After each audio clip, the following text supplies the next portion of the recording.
গ্রামের নাম বেগুনকোলা, পূর্ব বর্ধমান। গুগলে সার্চ করতে গিয়ে একদিন এই গ্রামের অবস্থানটি দেখে বেশ কৌতূহল হয়েছিল। তারপর নিয়ারেস্ট রেলওয়ে স্টেশন দেখলাম নবগ্রাম কাকুরহাটি। তখনও জানতাম না এই গ্রামে যাওয়ার না আছে রাস্তা আর না আছে পরিবহন ব্যবস্থা।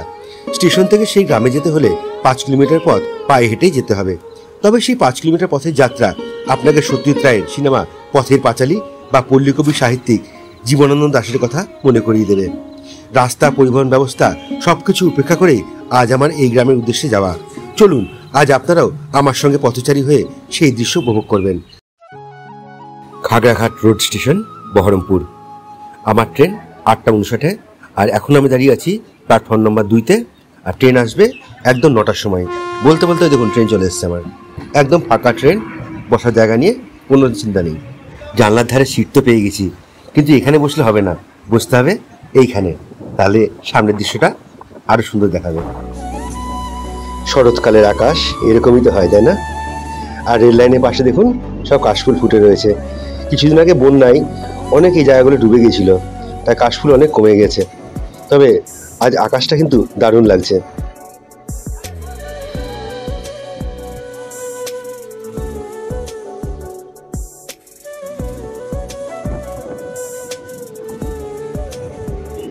চলে আসছে নবগ্রাম কাকুরহাটি হল্ট।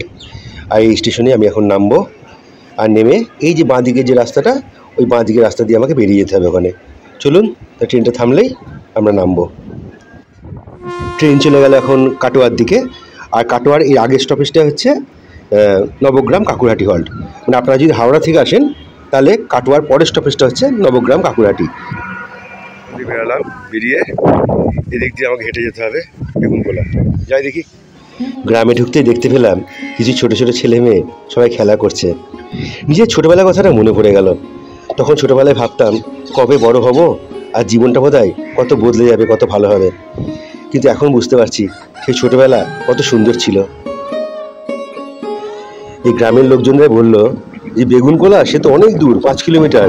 আর সেই বন জঙ্গলের মধ্যে আপনি পারবেন না যেতে, রাস্তায় জল জমে আছে, খাল হয়ে আছে। তাই বললাম এতদূর যখন এসেছি যাই। বললে আপনি কাটোয়া দিয়ে এলেন না কেন? আমি বললাম না, আমাকে তো গুগল ম্যাপে এদিক দিয়ে দেখাচ্ছিল। তো কী করবো, এসে যখন পড়েছি যাই তাহলে। আর প্রাকৃতিক দৃশ্য দেখতে দেখতে যাবো অজয় নদীর ধার দিয়ে। আর কি দারুণ লাগছে দেখুন দৃশ্যগুলো।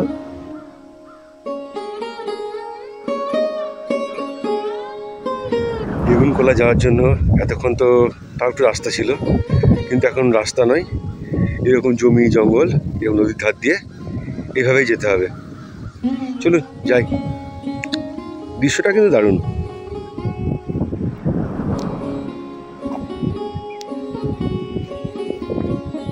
আজকের আবহাওয়াটা সত্যি খুব সুন্দর।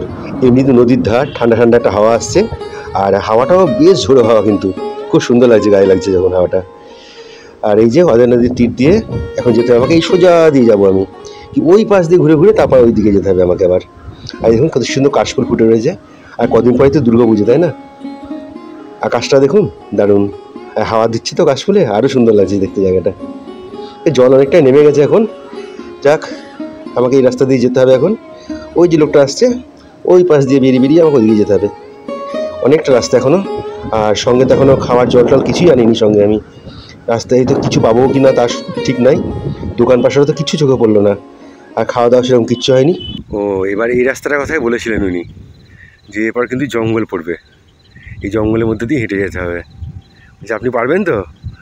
আমরা দেখি যাই, ভয় কিসের আবার, একা মানুষ এসছি এখানে।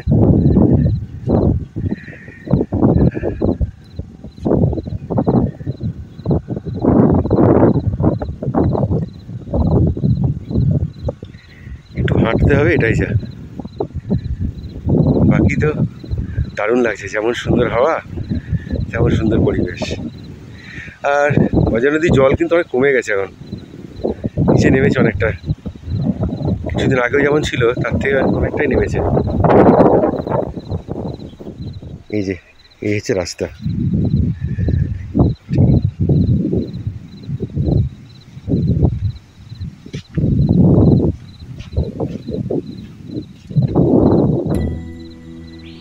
এতটা পথ এলাম, সামনে রাস্তা কাদাও রয়েছে কিছু, কিন্তু বাকি দৃশ্য চোখে মনে হচ্ছে পুরো ক্লোরোফিল লেগে গেছে এখন, এত সবুজ। এত সুন্দর পরিবেশ, যারা গ্রাম ঘুরতে ভালোবাসেন না অবশ্যই বলবো এই পথে একবার ট্রেক করে 5 কিলোমিটার রাস্তা চলে আসবেন। এই ফুলটার নাম আমি অবশ্য জানি না, জঙ্গলের মধ্যে ফুটে রয়েছে। এখানে তো রাস্তা অনেকটাই শুরু হয়ে গেছে এবং আমাকে মনে হয় ঘুরে যেতে হবে একটু আবার ওপাশ দিয়ে। আর এই হচ্ছে অজয় অজয় নদী। ওহ, দারুণ লাগছে, কি বলবো, দারুণ লাগছে। এদিকে জল তেষ্টাও ভীষণ পেয়েছে, একটু দোকান পাশারও কোথাও কিচ্ছু না যে একটু জল খাবো। আর এই যে একটা নৌকা করে দেখছি, মাছ ধরছে নাকি, না মাছ ধরছে না, না মানে বাড়ির জিনিসপত্র নৌকা করে নিয়ে আসছে। সে এইসব দৃশ্য দেখার জন্য কিন্তু আপনাকে অবশ্যই একবার এদিকে আসতে হবে। এসব জিনিস আমাদের শহরে কোথায় পাবো, তাই না? এই দৃশ্য দেখতে গেলে আপনাকে এসব জায়গাতেই আসতে হবে, দারুণ লাগবে।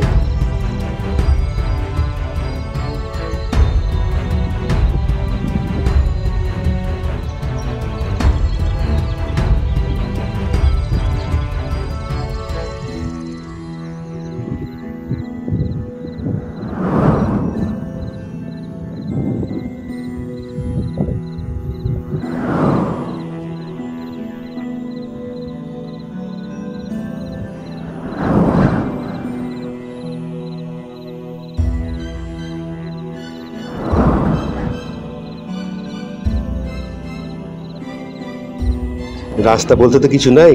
এই দাদাকে জিজ্ঞাসা করলাম, এই দাদা বললো পারবেন তো যেতে। আমি বললাম যাই, বললো ওদের ওর সঙ্গে চলে যান, ওরা একটু রাস্তা আপনাকে দেখিয়ে দেবে। ওদের সঙ্গে একটু হেঁটে যাচ্ছি, আর এই ধানের মধ্যে কত সুন্দর হাওয়াটা দিচ্ছে, তো বেশ সুন্দর লাগছে দেখতে। আর এইসব রাস্তা দিয়ে যেতে গেলে আর একটু সরু রাস্তা হবে, বলছে সামনে একটু জল কাদা হবে, কিন্তু আপনি যেতে পৌঁছে যাবেন ঠিকই। এত দূর তো রাস্তা হলো, কিন্তু তারপর এরকম খাল হয়ে গেছে, এই খাল পার হয়ে যেতে হবে। জুতো পড়ে যাচ্ছি, কি করবো বুঝতে পারছি না। দেখি ওই পাশ দিয়ে নাকি একটা রাস্তা হতে পারে, ওই দিক দিয়ে যাই, চেষ্টা করি একবার। তাহলে আমার জুতো ফুতো খুলে তাহলে এর উপর দিয়ে যেতে হবে। এখন একটা রাস্তা পেয়েছি, জমির আল দিয়ে যেতে হবে আমাকে, কিন্তু ওই আল দিয়ে সামনে দিয়ে আবার 2-4 জন লোক মাছ নিয়ে আসছে, তাই একটু ওয়েট করছি। মানে একটা আল দিয়ে তো 2 জন যেতে পারবো না, একেবারে ফাঁকা হয়েছে, এবার একটু আমি যেতে পারবো। অবশেষে এই জায়গায় এসে পৌঁছালাম, আর ইনাদের জিজ্ঞাসা করলাম, দাদুটা বলল ওই বাঁশবাগানের ভেতর দিয়ে চলে যান, ওই দিক দিয়ে রাস্তা পেয়ে যাবেন। রাস্তাতে বোঝা যাচ্ছে না কোথায় কি আছে না আছে, কিছু চিনিও না জানিও না। এদিকে জল তেষ্টায় গলা শুকিয়ে কাঠ একদম, কি করব জানি না এখনো। এই রাস্তা কোন দিক দিয়ে বেঁকে গেছে কিচ্ছু বুঝতে পারছি না এখনো। যাই দেখি কি করা যায়, বাঁশবাগানের ভেতর দিয়ে যেতে হয়।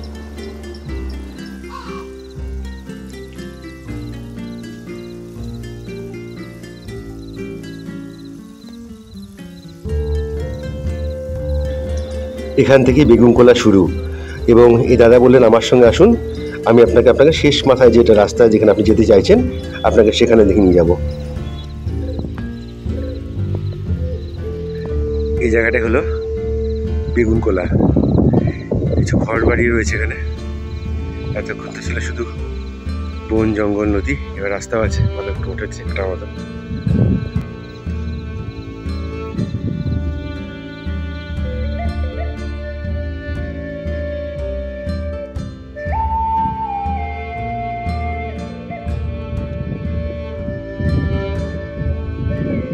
আমি তো এলাম ওই দিক দিয়ে, আর আমাকে এখন যেতে হবে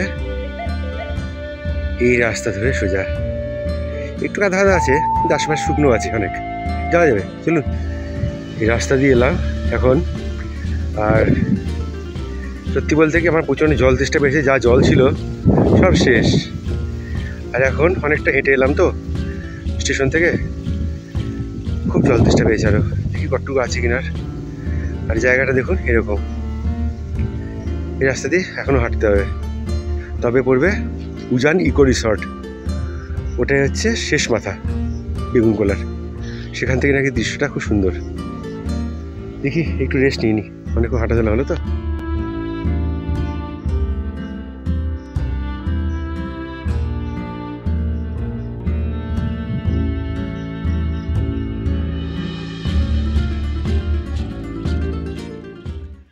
এই যে এটাই হচ্ছে উজান ইকো রিসর্ট, একদম বেগুনকোলা ঘাটের উল্টো দিকে, আর নদীটা এখানেই শেষ হয়েছে। এখন আছি আমি দেখি বেগুনকোলা উজান ইকো রিসর্টের সামনে। এখন তো উজান ইকো রিসর্ট বন্ধ আছে। আর এখানে থাকা খাওয়ার খরচা হচ্ছে মাথা পিছু 1250 টাকা পার ডে পার হেড, কিন্তু লাস্ট 2 মাস ধরে বন্ধ রয়েছে এখন এটা।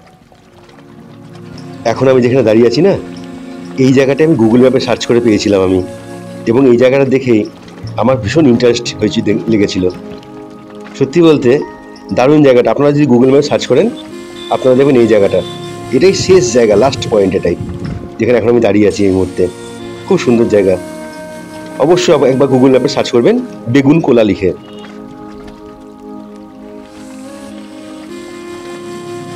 এটাই বেগুনকোলা গ্রামের খেয়াঘাট। আর ওপারে গেলে ওপার থেকে টোটো পাওয়া যায় কাটোয়া স্টেশন অবধি। যদিও আমি অনেক রাস্তা ঘুরে হেঁটে এই পারে এসেছি, তাই জন্য তো এত সুন্দর সুন্দর দৃশ্য উপভোগ করেছি। তাহলে তো শর্টকাটে আপনারা বেগুনকোলা এইভাবেই আসতে পারতেন, কিন্তু আমি বলবো ওইভাবে আবার ঘুরে আসুন, তাহলে গ্রামটা ভালো মতো উপলব্ধি করতে পারবেন। চলুন ওপারে যাই আগে।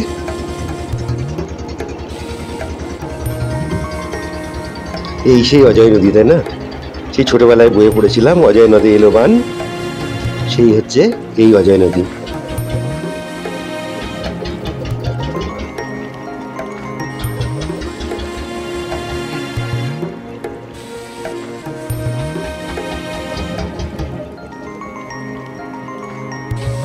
এই পাড়েতে চলে এলাম এখন, আর এখান থেকে টোটো পাওয়া যায় কাটোয়া স্টেশন যাওয়ার জন্য। যাক, যাওয়ার আগে আরেকবার চোখ বুলিয়ে নিই চারিদিকটা একটু। ভারী সুন্দর জায়গা সত্যি, অবশ্যই বলবো একবার আসতে। আর আরেকটা কথা বলে দিই আপনাদের, এখন কিন্তু উজান ইকো রেস্ট হাউস কিন্তু বন্ধ আছে। হ্যাঁ, চলুন স্টেশনে পৌঁছে কথা বলি। চলে এলাম কাটোয়া জংশন স্টেশন এখন আমি, আর এখন এই আমার ট্রেন ছেড়ে দিয়েছে। এখন আমি চলবো বাড়ির দিকে, আবার আসবো কিছুদিন পর আবার কোনো নতুন গ্রামেগঞ্জে। আর দেখুন বাইরের দৃশ্যটা কি দারুণ লাগছে, তাই না? আজকে খুব সুন্দর, এত সুন্দর আকাশ সত্যি অনেক দিন পর দেখলাম। এটা বোধহয় শরৎকাল বলেই সম্ভব। ঠিক আছে, তাহলে আজকের ভিডিওটা এই পর্যন্তই। আবার দেখা হচ্ছে আপনাদের সঙ্গে নতুন কোনো পর্ব নিয়ে, নতুন কোনো গল্প নিয়ে।